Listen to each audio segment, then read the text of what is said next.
போரூர் பக்கத்துல தான் கல்யாணம் பண்ணுப்பா வந்துருமா? என்னடா தங்கச்சி ஓடி போயிட்டோப்பா. தங்கச்சி ஓடி போயிட்டாளா? என்னடா சொல்ற? ஏய் தேடி போடுற போடா. சரி பாக்குப்பா. என்ன மாமா ரோமா இருக்கிற மாதிரி தெரியுது, என்ன நடந்துச்சு?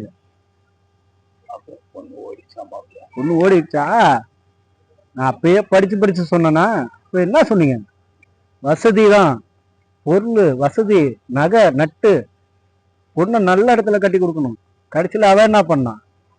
அவ அந்த பொண்ணு ஓடி போச்சாமல. ஐயோ பொண்ணு ஓடி போயிடுச்சா? ஆமால. இது என்னங்க அநியாயமா இருக்கு? எவ்வளவு காசு செலவு பண்ணி உற்றார் உறவெல்லாம் வர வச்சு எம்எல்ஏ எம்பி ஊரே வந்திருக்காங்க கல்யாணத்துக்கு, பொண்ணு ஓடி போயிடுச்சுன்னா என்னையா பெரிய கொடுமையா இருக்கு? ஏல நான் என்ன சொல்ல வரேன்னா, இன்னைக்குமே ஒரு பொண்ணு ஒரு பையன் லவ் பண்றாங்க. சரி, அவங்க அந்த அளவுக்கு அந்நியமா லவ் பண்றாங்க. லவ் பண்ணும்போது விட்டு கொடுத்தரணும். ஆமா, நீ அப்படி விட்டு கொடுக்கறனா இப்படிதான் ஓடி போவாங்க. சில பொண்ணு இந்த பொண்ணு சூசைட் பண்ணிப்பாங்க, அந்த பொண்ணு இவனு தற்கொலை பண்ணிப்பாங்க. நம்ம டெய்லி தான் பேப்பர்ல பார்க்க முடியல. அப்ப ஏன் அவங்க அந்த மாதிரி மனசு கல்லாக்கிட்டாங்க? ஏன் இது படிச்ச காலத்துல அப்படி நடக்குது? படிச்ச நம்ம தான் அறிவு, நமக்கு தான் அறிவு வேணுங்க. உனக்கு என்ன அறிவு வேணும்? சரி, அடுத்து என்ன செய்யணும்? இன்னும் என்ன, ஒரு பொண்ணு ஒரு பையன் லவ் பண்ணிருக்கு, அவங்க கல்யாணம் பண்ணி வச்சிடணும். இங்க பொண்ணு எங்க இப்போ? அது வேற கூட ஓடி போச்சு. நான் என்ன பண்றது?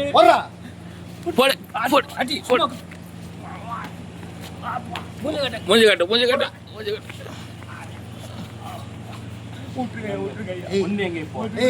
பொண்ணு எங்க?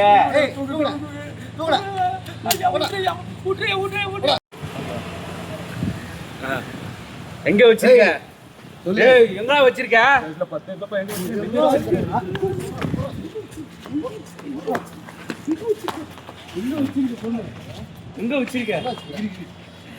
எங்க வச்சிருக்க?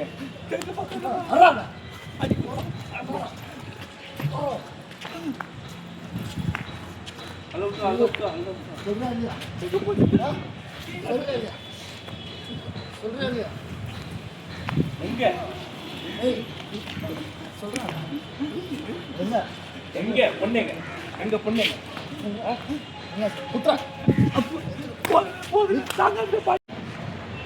டேய் இவனை பிடிச்சி கட்டி போடுறா. கட்டி போடுறவன போடா, பிடிச்சோட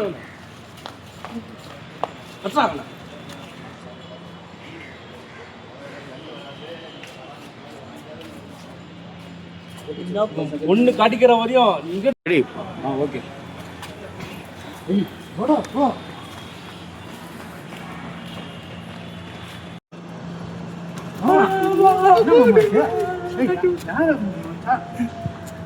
ஏன்னா அந்த பொண்ணை பெற்றுட்டு நான் பாடுற பாடுகிறேன்.